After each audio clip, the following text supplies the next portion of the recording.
নমস্কার বন্ধুরা, পিউ লাইফস্টাইল চ্যানেলের একটি নতুন ভিডিওতে তোমাদেরকে জানাই স্বাগত। তো দেখো, আজকে আমি ডিম দিয়ে সোয়াবিন বানাবো। তো তার জন্য আমার যে উপকরণগুলো লাগবে আমি সেগুলো নিয়ে নিয়েছি। তো তোমাদেরকে দেখাই, চলো। তো এখানে আমি দেখো 4টে ডিম নিয়ে নিয়েছি, সিদ্ধ করে খোসা ছাড়ানো আছে ডিমটা। আর এখানে 2টো আলু নিয়ে নিয়েছি এইভাবে কেটে। আর এখানে আমি সোয়াবিন নিয়ে নিয়েছি, সোয়াবিনটাকে সিদ্ধ করে জল ঝরিয়ে রেখেছি। আর এই একটা ডিম আছে এখানে, এই ডিমটা সোয়াবিনটা ভাজার সময় আমি তার ভিতরে দিয়ে দেব। আর এখানে একটা পেঁয়াজ নিয়েছি, একটা টমেটো, আর একটু রসুন বাটা নিয়েছি, একটু আদা বাটা, একটু শুকনো লঙ্কা বাটা। তো তোমরা যদি শুকনো লঙ্কা বাটাটাকে না দিতে চাও, তোমরা শুকনো লঙ্কার গুঁড়োও দিতে পারো। তো চলো, এবার আমি আমার রান্নাটা স্টার্ট করি, তোমরা দেখতে থাকো। দেখো, আমার কড়াটাই কিন্তু গরম হয়ে গেছে। এবার আমি এর ভিতরে সরষের তেল দিয়ে দেবো। সরষের তেলটা গরম হয়ে যায়। তো দেখো, আমার তেলটা গরম হয়ে গেছে। এবার আমি ডিমগুলোকে ভেজে নেব।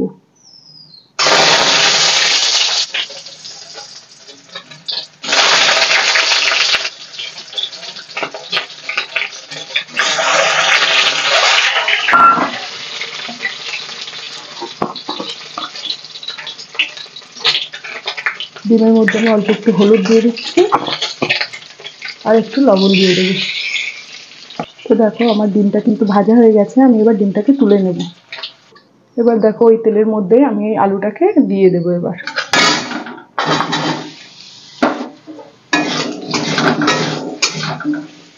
এটাকে একটু লবণ হলুদ দিয়ে আমি ভেজে নেব।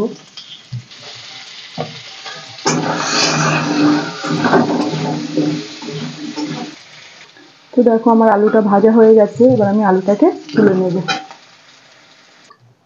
তো দেখো, এবার এই তেলের মধ্যে আমি এবার সোয়াবিনটাকে ভেজে নেব।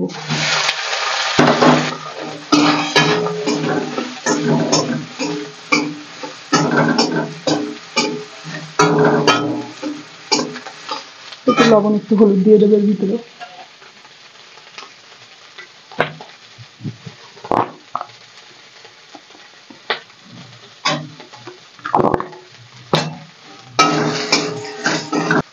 তো দেখো, আমার এখন সোয়াবিনটা কিছুটা ভাজা হয়ে গেছে। আমি এবার এর ভিতরে এই কাঁচা ডিমটাকে ফাটিয়ে দেবো।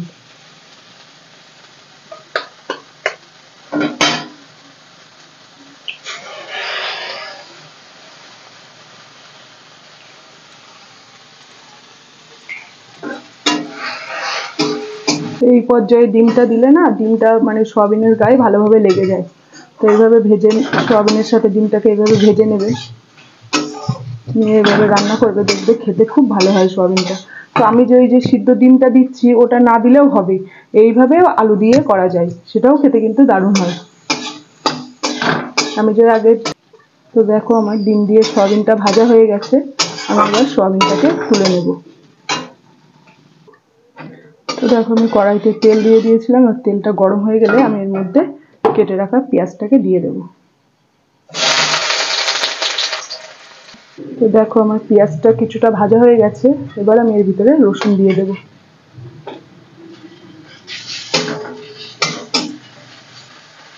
তো দেখো, রসুনটা একটু লাল লাল হয়ে গেছে। এবার আমি এর ভিতরে আদাটা দিয়ে দেবো।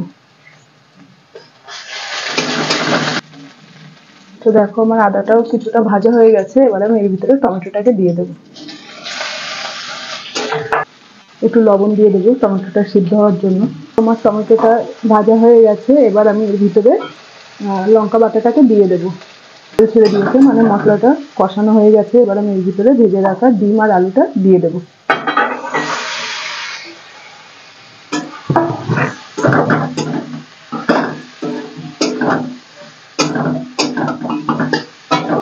একটু লবণ হলুদ দিয়ে দিই।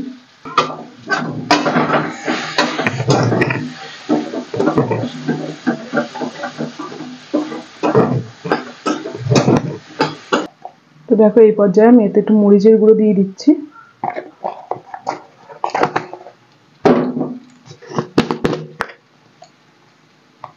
আর একটু জিরে গুঁড়ো দিয়ে দিচ্ছি। তো দেখো, এটা আমার কিন্তু খুব সুন্দর করে কষানো হয়ে গেছে। এবার আমি এইদিকে গরম জল করে রেখেছিলাম, সেই গরম জলটা এতে অ্যাড করবো।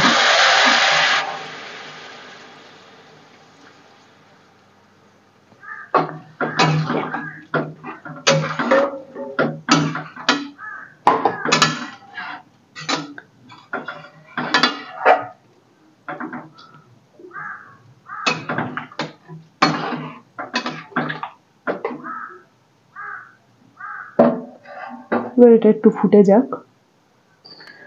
তো দেখো আমার এই ঝোলটা কিন্তু ফুটে গেছে। এবার আমি এর ভিতরে ভেজে রাখা ডিমগুলোকে অ্যাড করে দেবো।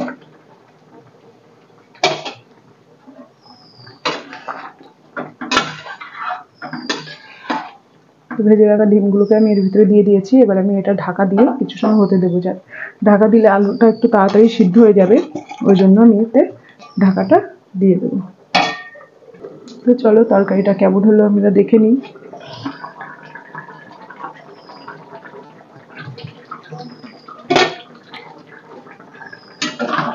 আমি এর আগেও একবার দেখে নিয়েছি তরকারিটা, আমি দেখলাম আলুগুলো সব সিদ্ধ হয়ে গেছে। আমি এর আগেও একবার দেখেছি ঢাকাটা খুলে।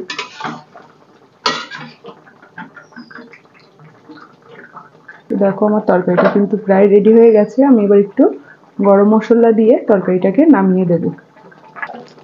তো দেখো আমি একটু গরম মশলা অ্যাড করছি এখানে। আমি গ্যাসটাকে বন্ধ করে দিলাম, না হলে গরম মশলার যে গন্ধটা ওটা চলে যাবে। এবার একটু ঢাকা দিয়ে রাখবো, রেখে তারপরে আমি তরকারিটাকে নামিয়ে নেব। তো দেখো আমার ডিম দিয়ে সয়াবিনের তরকারিটা কিন্তু রেডি হয়ে গেছে। আমি এটাকে নামিয়ে দিয়েছি। তো কেমন লাগলো অবশ্যই জানিও। যদি ভালো লাগে লাইক কমেন্ট শেয়ার করবে। আর যদি কোনো বন্ধু নতুন হয়ে থাকো তো প্লিজ আমার চ্যানেলটাকে সাবস্ক্রাইব করে দেবে।